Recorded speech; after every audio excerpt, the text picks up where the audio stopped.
નમસ્કાર વિદ્યાર્થી મિત્રો, ફરી એક વખત ઈ એજ્યુકેશન હરેસર યુટ્યુબ ચેનલમાં હું હરેશ વાઘેલા આપ સૌ વિદ્યાર્થીઓનું હાર્દિક સ્વાગત કરું છું.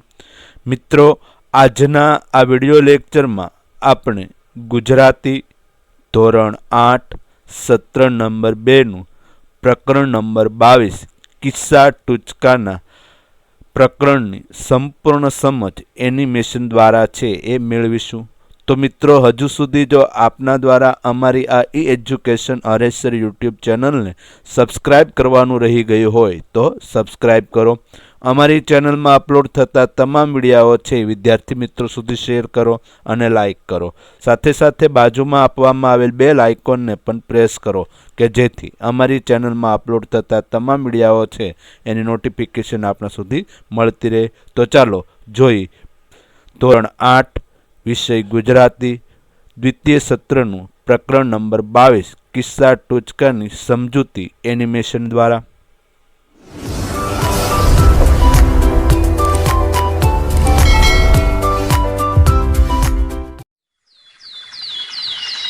પ્રકરણ 22 કિસ્સા ટૂચકા. કેમ છો બાળ મિત્રો? Good morning. Good morning teacher. સરસ. બાળ મિત્રો, તમે ટેલિવિઝન ઉપર હાસ્યના કયા કયા કાર્યક્રમો જુઓ છો? ટીચર, અમે ટેલિવિઝન પર ગમ્મત ગુલાલ, તારક મહેતા કા ઉલ્ટા ચશ્મા, હસો નહીં તો મારા સમ, હસી કા પિટારા જેવા અનેક હાસ્ય કાર્યક્રમો જોઈએ છીએ. ખૂબ સરસ. બાળ મિત્રો, ટીવી ઉપર અનેક હાસ્યના કાર્યક્રમો પ્રસારિત થતા હોય છે જે આપણને હસાવે છે. તો ચાલો આજે હું તમને હાસ્ય ઉપજાવે તેવા કિસ્સા ટૂચકાઓ સંભળાવું. તમને મજા આવશે. સૌપ્રથમ આપણે આ કિસ્સા ટૂચકા પાઠના લેખક સ્વામી આનંદ વિશે ટૂંકો પરિચય મેળવી લઈએ. સ્વામી આનંદનું મૂળ નામ હિંમતલાલ રામચંદ્ર દવે છે. તેમનો જન્મ ઈસવીસન 1887માં સુરેન્દ્રનગર જિલ્લાના લીમડી પાસેના શિયાણી ગામમાં થયો હતો. તેઓ નાનપણથી જ ઘર છોડીને સંન્યાસી થઈ ગયા હતા અને પૂરા ભારતમાં ખૂબ ફર્યા હતા. તે સમયગાળા બાદ તેઓ ગાંધીજીના સંપર્કમાં આવતા રાષ્ટ્રીય રંગે રંગાઈને તેઓ નવજીવનની પ્રકાશ પ્રવૃત્તિમાં ગાંધીજી સાથે જોડાયા હતા. તેમણે સંતોના અનુજ, કુળકથાઓ, નઘરોળ, નવલા દર્શન જેવા અનેક પુસ્તકો અનોખા પાત્રો પ્રસંગોમાં લખ્યા છે. તેમના ઉત્તમ લેખો ધરતીની આરતીમાં સંગ્રહાયા છે. તેમનું અવસાન ઈસવીસન 1976માં થયું હતું. તો ચાલો આજે આપણે તેમના કિસ્સા ટૂચકા પાઠ જોઈએ અને હસીએ. 1. ટોલ છાપરીએ જ સવાર પડ્યું. એક ગામડિયાને છાપરું છાવા વાંસ જોઈએ. જંગલ નજીક, પણ ટોલનાકાવાળો 2 આના ટેક્સ લે તે આપવા બાપડા પાસે ન મળે. એક દિવસ વહેલી સવારે બેલગાડી જોઈને છાનો માનો જંગલમાં પેસી ગયો. આખો દિવસ વાંસ કાપ્યા, ગાડું લાંધ્યું ને સૂરજ આથમીને અંધારું થયું ત્યારે ઘર ભણી વળ્યો. મનમાં એમ કે આડા રસ્તે ફેરો ખાઈને ટોલનાકાની છાપરીથી દૂર રહીને નીકળી જાઉં ને ઘેર પહોંચું. આખો દિવસ વાંસ કાપેલાનો થાક ને રાત પડી તેનો ઠંડો પહોર. હાંકતા હાંકતા ગાડાવાળાને ઊંઘ આવી ગઈ. લાદેલા વાંસ પર લંબાવીને સૂતો. બળદોએ જંગલની ઘરેડોમાં રાત આખી ચકરાવા લઈ ચાલ્યા કીધું. સવાર પડી ને મોં સૂંઝણું થયું ત્યાં બરાબર ટોલની છાપરી સામે આવીને ઊભા રહ્યા. ગાડીવાન જાગ્યો. ટોલવાળો નાકાદાર ઊઠીને દાંતણ કરવા બેઠો હતો. ગાડું જોતાં જ કહે, લાવ બે આના. મજા આવીને બાળમિત્રો? હા ટીચર. 2. ભેંસનો વર મરી ગયો. બાપુજીના વહાલા secretary સ્વર્ગીય મહાદેવભાઈના પિતરાઈ Chhotubhai Desai પારડીના station master હતા. એક દિવસ રેલના પાટાની કોરાણે એક પાડો ચાલ્યો જાય. એટલામાં પાછળથી ગાડી આવી પૂગી. પાડો એન્જિન જોડે અથડાઈને કચડાઈ ગયો. રેલવેનો કાયદો એવો કે જ્યારે કંઈ એક્સિડન્ટ થાય ત્યારે સ્ટેશન માસ્તરે મોટા ઉપરી અમલદારને તાર કરીને તરત ખબર આપવી જોઈએ. છોટુ કાકાએ હાથ નીચેના તાર માસ્તરને તાર કરી દેવા કહ્યું. પેલો કહે, પાડાનું અંગ્રેજી શું કરવું?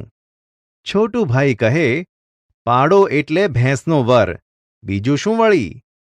પેલાએ તાર કર્યો. One husband of Buffalo died under engine. મુંબઈના રેલવે અમલદારો વાંચ્યા જ કરે.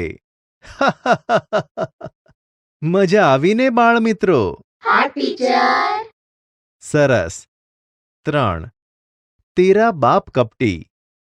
પહાડી લોકો પહાડી સડકોની કોરાણે નાના ઝૂંપડા કરીને ચાની હોટલો કરે ને ઊભા મોરાદાબાદી પવાલામાં જતા આવતા વટેમાર્ગુઓને ચા વેચે. આ પહાડી લોકો અગાઉ અંગ્રેજોથી બહુ ડરતા, પણ આઝાદી આવ્યા પછી એકદમ હિંમતવાળા બની ગયા. એવા એક પહાડીની ચાની દુકાને એક અંગ્રેજ જઈ ચડ્યો. બાંકડા પર બેસીને કહે, ટુ કપ ટી. પહાડી દુકાનદાર ગુસ્સે થઈ ગયો. કહે, એય, મેં કપટી નહીં, તું કપટી, તેરા બાપ કપટી, તેરા ભાઈ કપટી, તેરા ચાચા કપટી, તેરા બેટા કપટી, मी कपटी नहीं. अब तो जय हिंद हो गया. अब कपटी अंग्रेज की चलने वाली नहीं. મજા આવીને બાળમિત્રો? હા ટીચર. સરસ. સાંભળો એક બીજો કિસ્સો. 4. अजी, पहाड़ पर चारपाई कैसे लगाते हैं? एक पहाड़ी काशी यात्राए गयो. रांधी खावा सारूं धर्मशाळा नजीक आवेली वाणियानी दुकाने दाळ चोखा लेवा गयो. लालाए पूछ्યું, भाई, कहाँ के रहने वाले? पहाड़ी कहे, पहाड़ के. लालो कहे, हैं, तुम पहाड़ के रहने वाले हो? पहाड़ पर रहते हो? पहाड़ी कहे, हाँ जी. लालो कहे, अच्छा भाई, यह तो बताओ, पहाड़ पर लोग रहते तो हैं, लेकिन सोते कैसे हैं? पहाड़ पर चारपाई कैसे लगाते हैं? लालानी मूंझवण एम के पहाड़ तो तंबू जेवो होय, तेना छापरा ऊपर खाटलो केम करीने ढाळता हशे ने लोको सूता केम करीने हशे?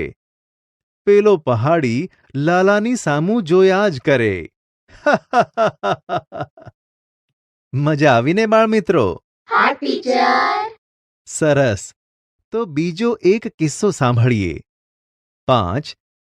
દરવાજા બંધ કર. આલ્મોરામાં પહેલી વહેલી બેંક નીકળી. બેંકનો મેનેજર પહાડી. એક અંગ્રેજને એનો કંઈક ચેક વટાવવો હશે. તેની વાત કરવા બેંકના મેનેજર પાસે ગયો. મેનેજરે ખુરશી આપી. અંગ્રેજે વાત કરવા માંડી. There was a banker. પહાડી મેનેજર સમજ્યો કે આને પૈસા માટે કંઈક ખાનગી વાત કરવી છે, તેથી બારણા બંધ કરવાનું કહે છે. એણે બેંકના સિપાહીને બૂમ મારીને કહ્યું, ચપરાસી, દરવાજા બંધ કર. બાળમિત્રો, મજા આવીને રમૂજી કિસ્સાઓ સાંભળવાની? હા ટીચર. સરસ. તો હવે આપણે થોડા રમૂજી ટૂચકાઓ સાંભળીએ. મમ્મી કહે, મનુ, તે ત્રણેય કેળા બાબુની સાથે વહેંચીને ખાધા હતા ને? મનુ કહે, મમ્મી, 3 કેળા વહેંચી શકાય તેમ નહોતા, એટલે પહેલાં મેં 1 કેળું ખાઈ લીધું, પછી બાકીના 2 રહ્યા, તેમાંથી 1 બાબુને આપ્યું અને 1 મેં ખાધું. ચાલો, તો બીજો એક ટૂચકો સાંભળીએ. 2 દોસ્તારો રસ્તા પર સાથે જતા હતા. એક દોસ્તની પાછળ એક કૂતરો ભસતો ભસતો આવ્યો. આથી એ ઘણો જ ગભરાઈ ગયો. આ જોઈ તેનો દોસ્ત બોલ્યો, તને પેલી કહેવતની ખબર લાગતી નથી કે ભસતા કૂતરા કરડે નહીં. દોસ્ત કહે, એ કહેવતની ખબર મને તો છે. બીજો દોસ્ત કહે, તો પછી ગભરાય છે શાને? પહેલો દોસ્ત કહે, પણ આ કૂતરાને એ કહેવતની ખબર ન હોય ને. જોયું બાળમિત્રો, આવી વ્યક્તિઓ પણ હોય છે જેઓ હસીને પાત્ર થઈ જાય છે. ચાલો એક બીજો ટૂચકો સાંભળો. ગોવિંદ કહે, આજે હું મારી છત્રી લેવી ભૂલી ગયો હતો. ઘેર આવીને ગોવિંદે પોતાની પત્ની રમાને કહ્યું. રમા કહે, તે તમને આ વાતની ખબર ક્યારે પડી? ગોવિંદ કહે, જ્યારે વરસાદ બંધ પડી ગયો અને એને બંધ કરવા મેં હાથ ઉપર લંબાવ્યો ત્યારે. મજા આવીને બાળમિત્રો ટૂચકા સાંભળવાની? હા ટીચર. ચાલો બીજો ટૂચકો સાંભળો. મોટી બહેને સોનલને એક પ્રશ્ન કર્યો. મોટી બહેન કહે, સોનલ, સૂર્ય ઉગે જ નહીં તો શું થાય? સોનલ કહે, વીજળીનું બિલ ખૂબ જ આવે બહેન. બાળમિત્રો, મજા આવીને હાસ્યસભર ટૂચકાઓ સાંભળવાની? હા ટીચર, બહુ મજા આવી. અમે ખૂબ હસ્યા. બાળમિત્રો, કિસ્સા અને ટૂચકા એ ગદ્યનો લઘુ પ્રકાર છે, જે શબ્દોના અનુવાદ કે રજૂઆત ઘણીવાર હાસ્ય ઉપજાવે છે. તેથી બાળમિત્રો, ટૂચકાઓ આપણા જીવનમાં હાસ્યને રજૂ કરે છે અને આપણને હસાવે છે. તો બાળમિત્રો, તમે પણ આવા બીજા કિસ્સા અને ટૂચકાઓ એકઠા કરજો અને વર્ગખંડમાં બધા મિત્રોને સંભળાવી હસાવજો.